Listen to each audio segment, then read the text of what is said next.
தமிழ்நாடு முழுக்க நிறைய பகுதிகளில் கனமழை பெஞ்சிட்டு இருக்கு. குறிப்பா சென்னையிலையும் பார்த்தோம்னா நிறைய பகுதிகளில் மழை பெஞ்சிட்டு இருக்கு. மழை சம்பந்தமான நிறைய அப்டேட்ஸும் பார்த்தோம்னா வந்துட்டு இருக்கு. இந்த அப்டேட்ஸை உடனுக்குடன் தெரிஞ்சுக்கணும்னா வேட்டி நியூஸ் ஆப்பை டவுன்லோட் பண்ணுங்க. ஆப்புக்கான லிங்கை நாங்க டிஸ்கிரிப்ஷன்ல ஷேர் பண்ணியிருக்கோம். சார் வணக்கம். புட்டின் அவர்களோட இந்திய வருகை எப்படி பாக்குறீங்க சார்? இப்ப முக்கியமான ஒரு காலகட்டத்தில் வந்திருக்காரு.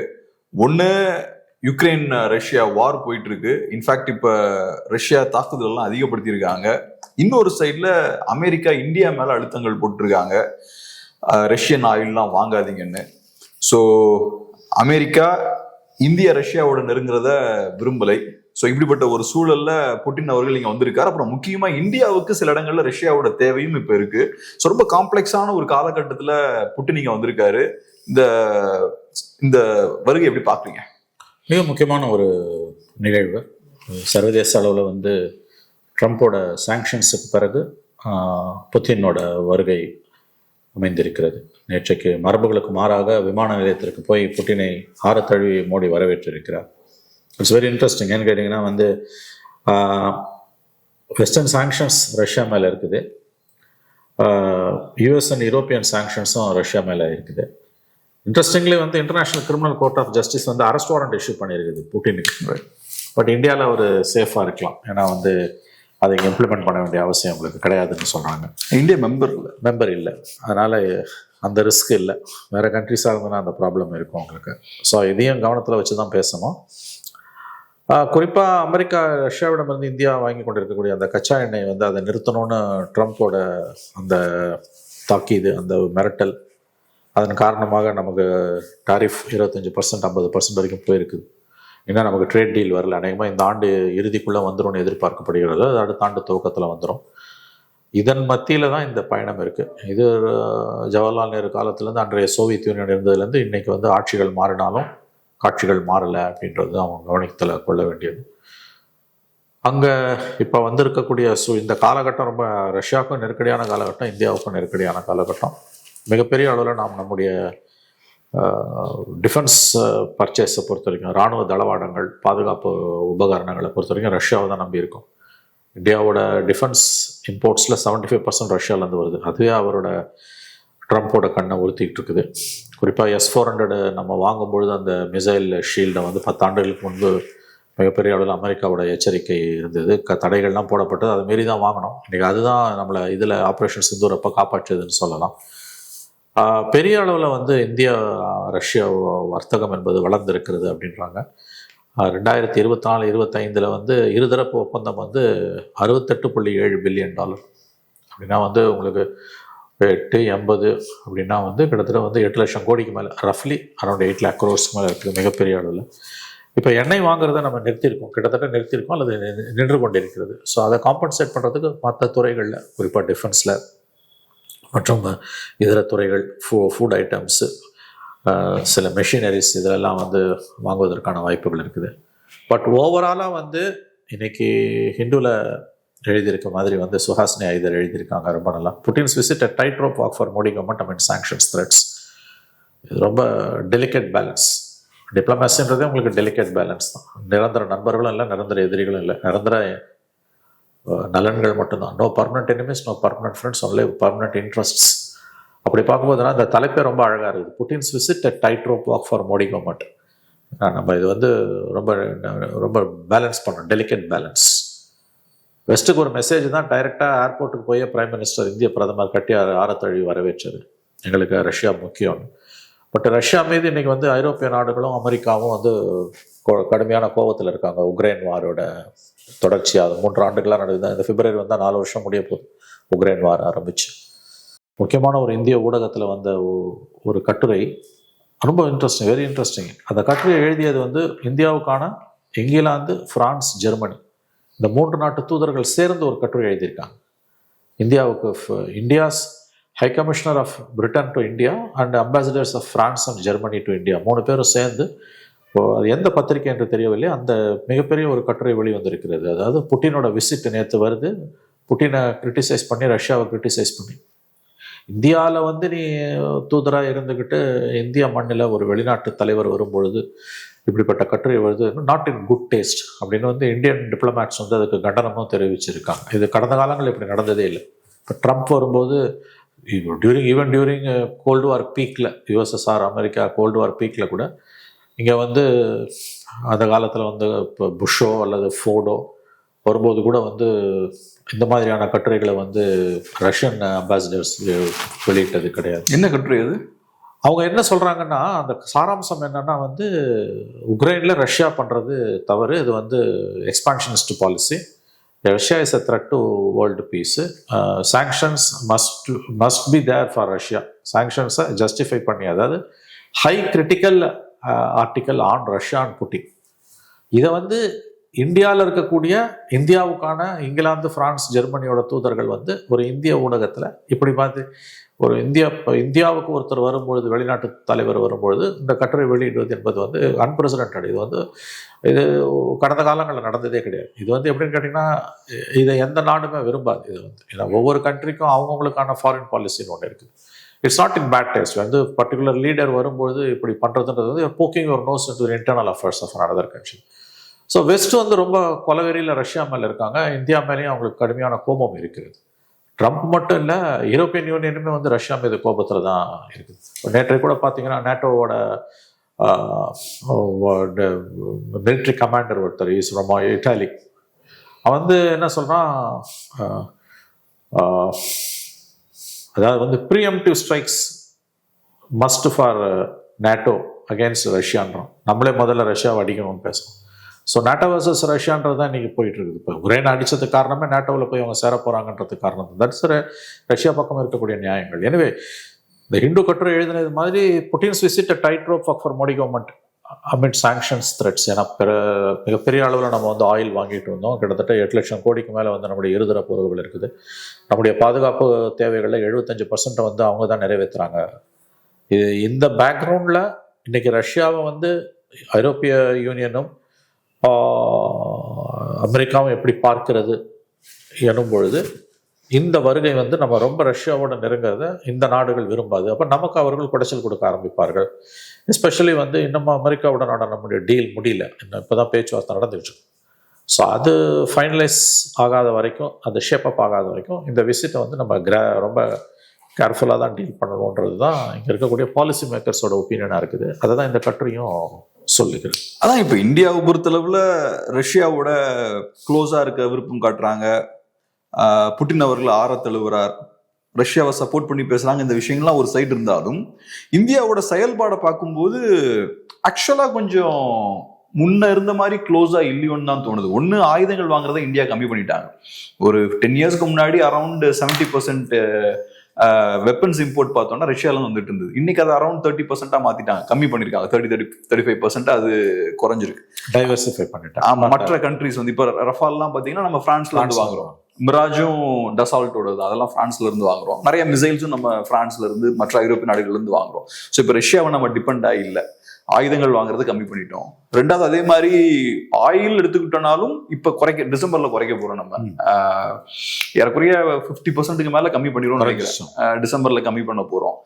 அப்புறம் ட்ரேடும் பார்த்தோம்னா பெருசா ட்ரேட் இல்லை. ஆக்சுவலா இந்தியா ரஷ்யா ட்ரேடுன்றது இந்த லாஸ்ட் ஒரு 2-3 இயர்ஸ் அந்த ஆயில் தான் அதிகமா இருக்கு. ஆயில மைனஸ் பண்ணிட்டா ட்ரேட்னு ஒண்ணு இருக்காது. எனக்கு தெரிஞ்ச ஒரு 10 பில்லியன் தான் இருக்கும்னு நினைக்கிறேன். எனக்கு எக்ஸாக்டா தெரியல, பட் ஆயில் தான் மோஸ்ட்லி. இந்த நீங்க சொன்ன இந்த 60 பில்லியன்ல நம்ம ஆயில் எடுத்துட்டோம்னா இந்தியா ரஷ்யா ட்ரேட்ல ஒரு சுருங்கிடும், ரொம்ப கம்மியா தான் இருக்கும். ஆயில் இருக்கும்போது இம்பேலன்ஸ் இருக்கு, ரஷ்யாவுக்கு ஃபேவரபிளா ஒரு இம்பேலன்ஸ் இருக்கு. ஸோ நம்ம ஓவராலா பார்க்கும்போது இந்த லாஸ்ட் ஒரு 5 இயர்ஸ்ல இந்தியா கொஞ்சம் ரஷ்யா கிட்ட இருந்து பின்வாங்கின மாதிரி தான் தெரியுது. வெஸ்ட் கிட்ட கொஞ்சம் க்ளோஸ் ஆன மாதிரி தான் இருக்கு. பட் அஃப்கோர்ஸ் அந்த இமேஜை மெயின்டைன் பண்றாங்க. பட் ஆக்சுவல் செயல்பாடுகளை வச்சு பார்த்தா ரஷ்யா விட்டு விலகி போற மாதிரி தான் இருக்கு. இல்லை, நான் அப்படி நினைக்கல. அது அந்த அம்பிளிக்கல் கார்டு ரொம்ப ஸ்ட்ராங்கா இருக்குது. அது இப்போ நீங்கள் பார்த்தீங்கன்னா வந்து டிஃபென்ஸ் பர்ச்சேசஸ்லாம் வந்து it's not only question of amount, அது money, it's a qualitative imports. இப்போ ஃபார் எக்ஸாம்பிள் S-400 வாங்கினாங்க 2018 வந்து 5 செட் ஆஃப் $5 பில்லியன் வந்து 5 செட்ஸ் ஆஃப் S-400 பேட்சஸ்.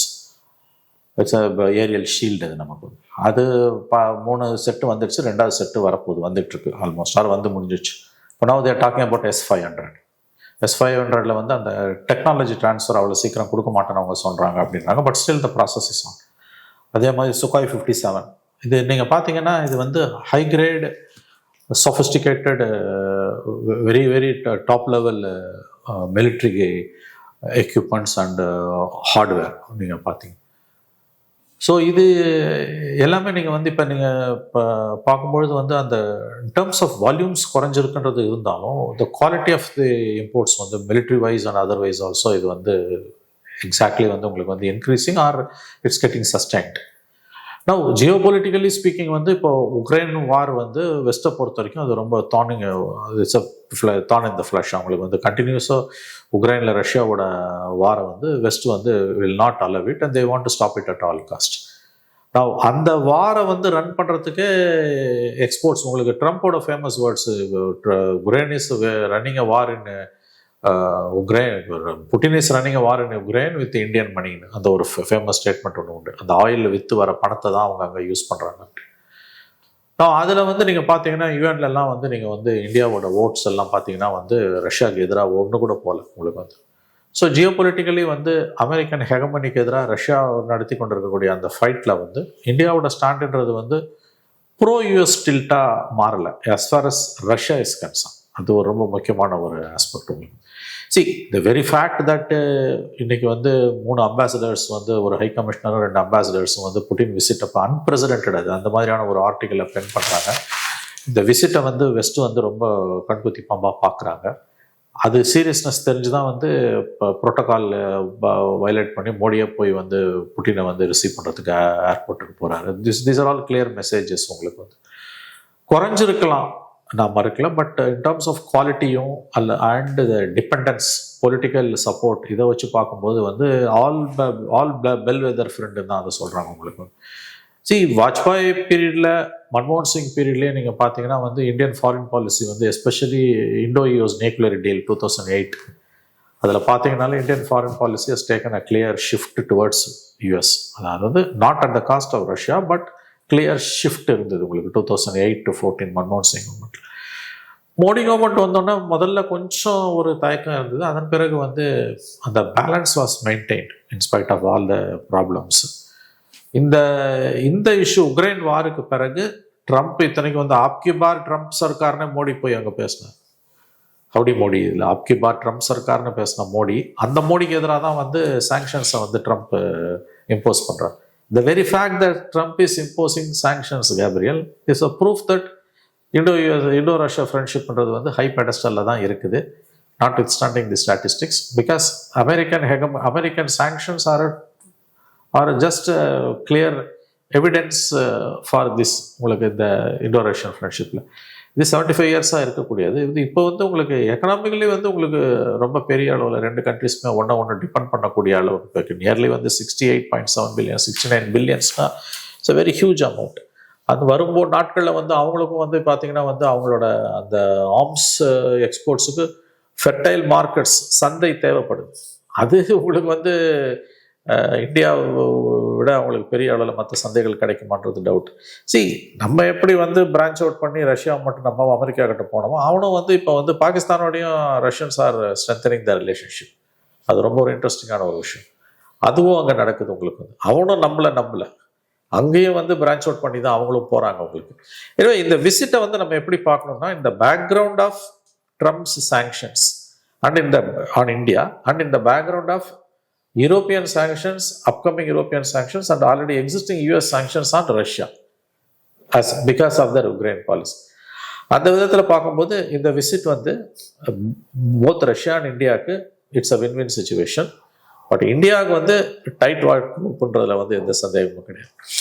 இப்போ நீங்கள் சில விஷயம் சொல்றீங்க இல்லையா, அதை வச்சு பார்க்கும்போதே இந்தியா ரஷ்யா ரிலேஷன்ஷிப் இன்னைக்கு ஏதோ ஒரு வகையில் இருந்தாலும் நேற்றை விட இன்னைக்கு கம்மியாக இருக்கு.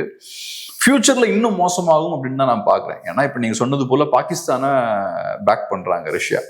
இது ஒன்றும் எதர்ச்சியாக நடக்கிற விஷயம் இல்லை. இப்போ ரஷ்யா சைனா ரிலேஷன்ஸ் பார்த்தோம்னா ரொம்ப க்ளோஸ் ஆயிருக்காங்க. ஏன்னா யுக்ரைன் வார் ஸ்டார்ட் ஆனதுக்கப்புறம் ரஷ்யாவுக்கு சைனா தேவை. சைனா நமக்கு பிரச்சனை கொடுக்குறாங்க.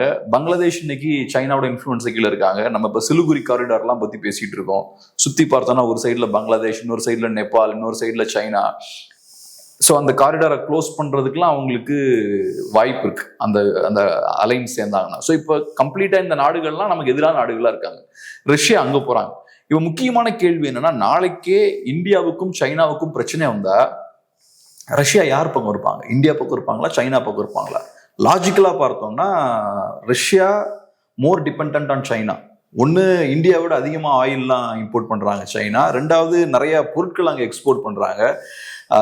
ஈவன் என்னன்னா வெப்பன்ஸ்லாம் எக்ஸ்போர்ட் பண்ணலன்னுலாம் சொன்னாலும் ஆயுதங்கள் உற்பத்தி பண்ணுறதுக்கு தேவையான இந்த டூயல் பர்பஸ் பொருட்களெல்லாம் எக்ஸ்போர்ட் பண்ணிட்டு இருக்காங்க. இதெல்லாம் இந்தியா பண்ணல. ஸோ அப்படி இருக்கும்போது அவங்களுக்கு ரஷ்யாவுக்கு சைனா தான் தேவை. ஸோ இது எவ்வளோலாம் போகும்? ஏதோ இதுக்கு நிறைய லிமிடேஷன்ஸ் இருக்க மாதிரி இருக்கு. இல்லை இது இந்த கதை வந்து உங்களுக்கு வந்து இப்போ 75 வருஷமா இதே பாயிண்ட்டை தான் சொல்லிட்டு இருந்தாங்க. உங்களுக்கு வந்து 75 இயர்ஸாக வந்து இண்டோ சோவியட் ஃப்ரெண்ட்ஷிப், அப்போ சோவியட் யூனியன் இதே மாதிரி தான் உங்களுக்கு வந்து. அப்போ வந்து சைனாவும் ரஷ்யா சோவியட் யூனியன் எதிரும் புதிருமா தான். கரெக்ட். இப்போ 91க்கு பிறகு எல்லாமே மாறுது உங்களுக்கு வந்து.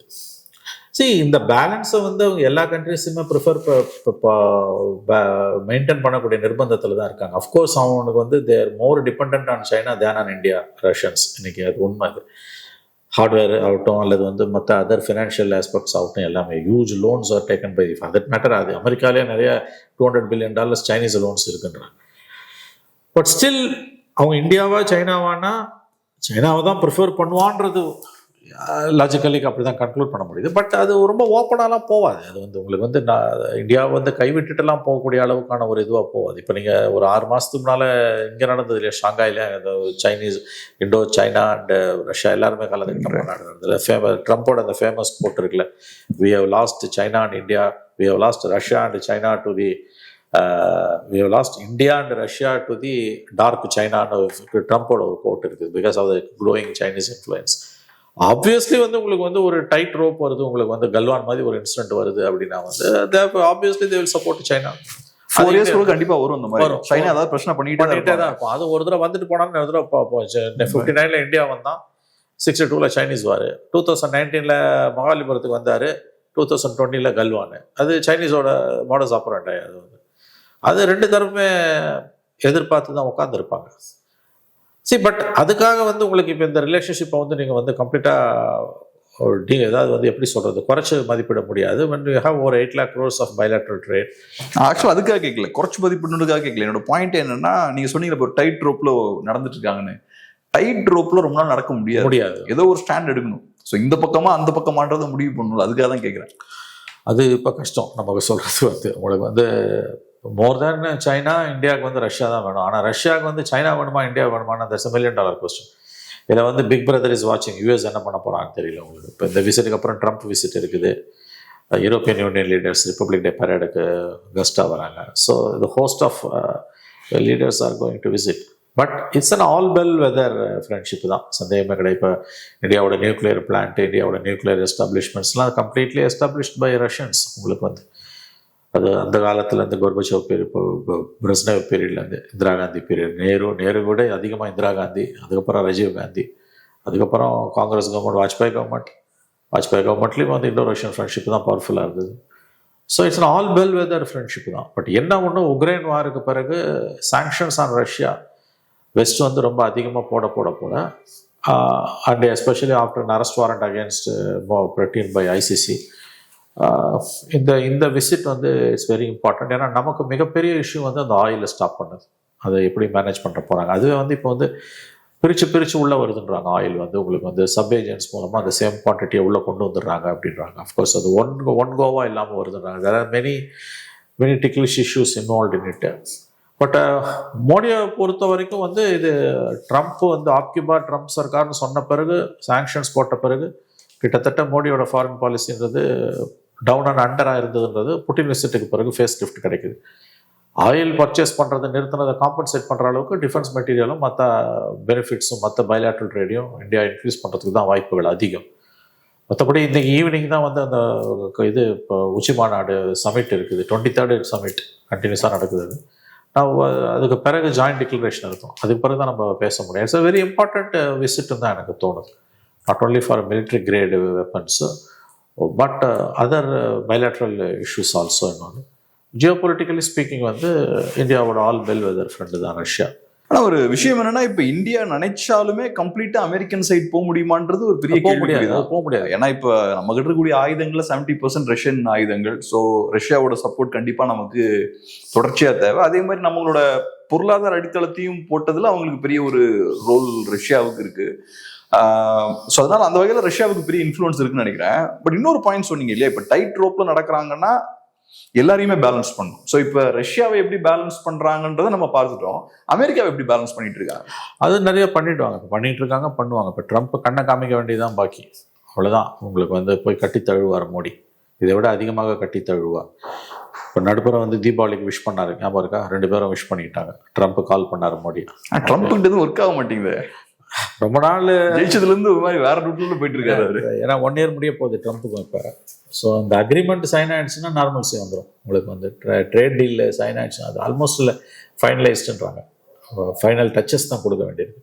அது வந்ததுன்னா உங்களுக்கு it will be business as usual. இவங்களை பொறுத்த வரைக்கும், பிஜேபியை பொறுத்த வரைக்கும், மோடியை பொறுத்த வரைக்கும் natural choice, their natural allies US, not Russia. இல்லாட்டி இன்னொரு நாட்டில் போய் ஆப்பிக்கு பார் ட்ரம்ப் சர்க்கார்னு மோடி பேசுவாங்க. எவ்வளோ பெரிய விஷயம் உங்களுக்கு அது வந்து. அவங்க வேணான்ட்டாங்க இன்னைக்கு வந்து, because of your proximity with Russia. இன்னைக்கு அதை செட்டரைட் பண்ணிட்டாங்கன்னா எல்லாம் பிஸ்னஸ் ஆஸ் யூஷுவல் தானே உங்களுக்கு வந்து. செட்டரைட் பண்ணுவாங்க, ஆனால் அவங்களுக்கு இந்தியன் மார்க்கெட் தேவை உங்களுக்கு. இப்போ வாட் ஹேப்பன் H1B விசா உங்களுக்கு முதல்ல சொன்னதுலேருந்து இறங்கி வந்திருக்காங்கல்ல உங்களுக்கு. அந்த மாதிரி தான் நமக்கு எப்படி அமெரிக்கா தேவையோ அமெரிக்காவுக்கும் இந்தியா தேவை. அவங்களோட சீப் லேபருக்கும் அவங்களோட ப்ராடக்ட்ஸுக்கான மார்க்கெட்ஸுக்கும். என்னதான் ரஷ்யாவோட ப்ராக்சிமிட்டி இருந்தாலும் இந்தியாவை வந்து அமெரிக்கா வந்து கம்ப்ளீட்டாக கை கழுவ முடியாது. ஏன்னா this a huge market, 140 crore people. And cheap labour எங்கேருந்து கிடைக்குது உங்களுக்கு? நம்ம சாஃப்ட்வேர் ப்ரொஃபஷனல் ஒருத்தரை இந்தியன் கரன்சியில் அவன் 2 lakh rupeesக்கு மந்த்லி வேலைக்கு வைக்கிறான்னா, ரஃப்லி ஸ்பீக் 4 lakhs மந்த்லி வைக்கிறான்னா, அவன் ஆளை வச்சானா 8 லட்சமோ 10 லட்சமோ ஆகுது. டபுள் தான் இதுக்கு மேலே போகுது. அதனால தானே இவ்வளோ பேருக்கு வேலை கிடைக்கும். This vast bulk of Indian software engineers in US at the cost of hmm? அவன் ஆளை வச்சுன்னா நீ அதை விட அதிகமாக, பல மடங்கு அதிகமாக கொடுக்கணும். அப்போ இந்த மார்க்கெட்டை வந்து இப்போயே மொல்லமாக பேச ஆரம்பிச்சிருக்காங்கல்ல, ரிப்பப்ளிகன்ஸே பேச ஆரம்பிச்சிருக்காங்கல்ல. இந்த H1B விசா இஷ்யூலேருந்து தேர்ட் வேர்ல்டு கண்ட்ரீஸில், எஸ்பெஷலி இந்தியா மாதிரியான கண்ட்ரீஸுக்கு எதிராக ட்ரம்ப்போட பாலிசிஸ் வந்து ரொம்ப பைட்டிங் அமெரிக்கன் எக்கானமின்றது அவங்களுக்கே தெரியுது. ரிப்பப்ளிகன்ஸ் யார்? ட்ரம்ப்போட பார்ட்டிலேருந்து ட்ரம்ப்போட இந்த ஃபாரின் பாலிசிக்கு எதிராக அண்ட் இமிகிரேஷன் பாலிசிக்கு எதிராக கடுமையான ரெசிஸ்டன்ஸ் வர ஆரம்பிச்சிருக்கு. ஒன்ஸ் அந்த இன்னர் ப்ரெஷர் டெவலப் ஆச்சுன்னா Trump has to fall in line or will be thrown out. ஒரு அரசியல்வாதி தன்னோட பதவிக்கு ஆபத்து வருதுன்னா எந்த காம்ப்ரமைஸையும் பண்ணுவான். Maybe this is a passing cloud. US sanctions on India maybe a passing cloud, அப்படி தான் எனக்கு தோணுது. இப்போ ஜனவரியில் அக்ரிமெண்ட் வந்துடும் தான் சொல்கிறாங்க.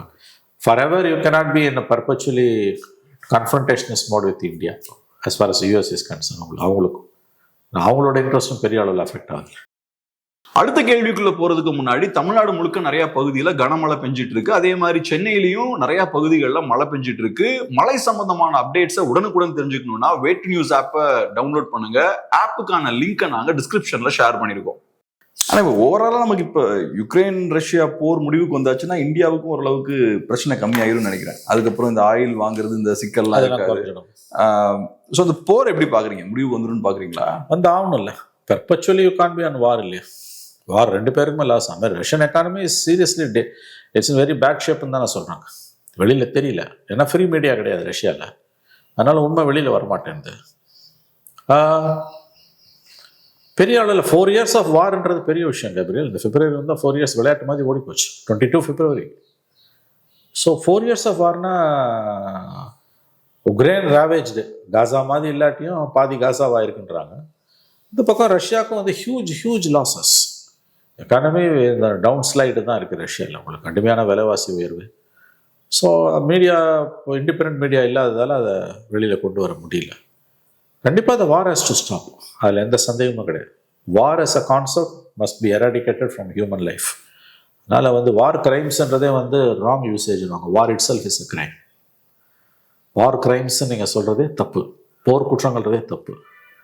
The very word, coinage of the word or words, war crimes, is wrong because war itself is a crime.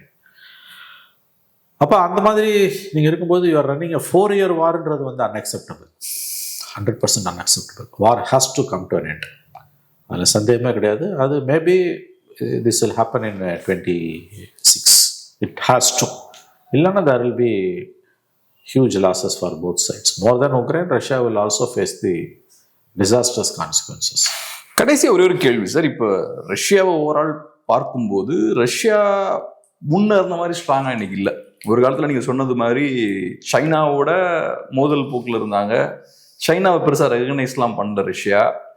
ஆனா இன்னைக்கு பார்த்தோம்னா சைனாவோட இன்ஃப்ளூயன்ஸ் கீழே இருக்காங்க. ரஷ்யாவுக்கு சைனா தேவைப்படுது. அதே மாதிரி யுக்ரைன் வார்லையும் எதிர்பார்த்த மாதிரி அவங்களால ஜெயிக்க முடியல. ஏறக்குறைய 4 வருஷம் ஆக போது இன்னும் சண்டை போட்டு தான் இருக்காங்க. எதிர்பார்த்த மாதிரி கம்ஃபர்டபுளா ஜெயிக்க முடியல. பொருளாதாரம் மோசமான ஒரு கண்டிஷன்ல இருக்கு. இன்னைக்கு பார்த்தோம்னா ஸ்வீடன், ஃபின்லாண்ட்லாம் போய் நேட்டோல சேர்றாங்க. ஒரு காலத்துல ஃபின்லாண்ட்லாம் கனவுல கூட நினைச்சு பார்த்திருக்க மாட்டாங்க நேட்டோல சேர்றத. Finland's, they are on the tops. Yeah. சேர்ந்துட்டாங்க, நேட்டோல இருக்காங்க. ஆமா, நேட்டோல சேர்ந்துட்டாங்க அவங்க. ஸோ முன்னாடிலாம் அதெல்லாம் யோசிச்சு கூட பார்த்துருக்க மாட்டாங்க. வெஸ்ட் கூட க்ளோஸா நெருங்குறது, யூஎஸ்ஏ கூட க்ளோஸா நெருங்குறதெல்லாம். ஸோ இதெல்லாம் காட்டக்கூடிய விஷயம் என்னன்னா ரஷ்யன் இன்ஃப்ளூயன்ஸ் ரொம்ப சீரியஸா கம்மியாயிருக்கு. இது எப்படி பாக்குறீங்க? இல்லை, இந்த பழைய ஹோல்டு இல்லாமல் இருக்கலாம். But still why the west is afraid of Russia? ஏன் சாங்ஷன்ஸ் எவ்வளோ போடுறோம்? ஏன் 3 கண்ட்ரீஸோட அம்பாசிடர்ஸ் எழுதுறான்? ஏன் ரஷ்யன் சாங்ஷன்ஸை தாண்டி EU சாங்ஷன்ஸை பற்றி ஏன் பேசுகிறான்? ஏன் Italian commander of the NATO forces preemptive strikes, we are not ruling out preemptive strikes on Russia? எவ்வளோ பெரிய வார்த்தை அது. அப்போ there still afraid of Russia தான். அஃப்ரேடுன்னு நான் பார்க்க மாட்டேன். எப்படி பார்க்கலாம்னா, இப்போ வெஸ்டர்ன் நேஷன்ஸை பொறுத்தளவுல வாருக்கு வர்றதுக்கு அவங்க ரெடியா இல்லை. ரஷ்யா வார் மோட்ல இருக்காங்க. அவங்களோட பொருளாதாரத்துல பெரிய ஒரு பகுதியை போருக்கு அவங்க செலவழிச்சிட்டு இருக்காங்க. பட் யூரோப்பியன் கண்ட்ரிஸ் எல்லாம் வெல்ஃபேர் ஸ்டேட்ஸ். அவங்க வாருக்கு பணத்தை ரொம்ப கம்மியா செலவழிக்கிறாங்க. வார் மோடுக்கு வரதுக்கும் அவங்களுக்கு விருப்பம் இல்லை. ஸோ அதனால என்ன பண்றாங்க, யுக்ரைன் வச்சு அவங்க சண்டை போட்டு இருக்காங்க. யுக்ரைனுக்கு பணத்தை கூட சண்டை போட்டு இருக்காங்க. அவங்களும் ரஷ்யா மாதிரியே வார் மோடுக்கு வந்தாங்கன்னா அஃப்கோர்ஸ் ரஷ்யானால ஹேண்டில் பண்ண முடியாது. இப்போ ஜெர்மனி, பிரான்ஸ், இவங்க எல்லாமே ரஷ்யாவோட பெரிய கண்ட்ரிஸ் இது எல்லாமே. ஸோ அதனால எனக்கு என்னமோ பயந்து இருக்காங்க, வீக்கா இருக்காங்கன்றதை விட அவங்களோட ப்ரையாரிட்டிஸ் வேறையா இருக்குன்னு தான் நான் பார்க்குறேன் வெஸ்ட்டுக்கு. எனிவே, உள்ளுக்குள்ள Russian economy is in very bad ஷேப்னு தான் சொல்லுவாங்க. Because of Ukraine war. அவங்களுக்கும் வார ஸ்டாப் பண்ணக்கூடிய ஒரு நிர்பந்தம் இருக்கும். கண்டினியூஸ்லி 4 இயர்ஸ்லாம் வார ரன் பண்ண முடியாது. These days wars are very very costly wars. So several $100 billion போகுது உங்களுக்கு. War has to come to an end. 26 போர் முடிவுக்கு வரும் என்று நாம் நம்பலாம், எதிர்பார்க்கலாம். ரொம்ப நன்றி சொல்லுவாங்க. பிஸியான டைம்ல அருமையான ஒரு பெரிய நன்றி.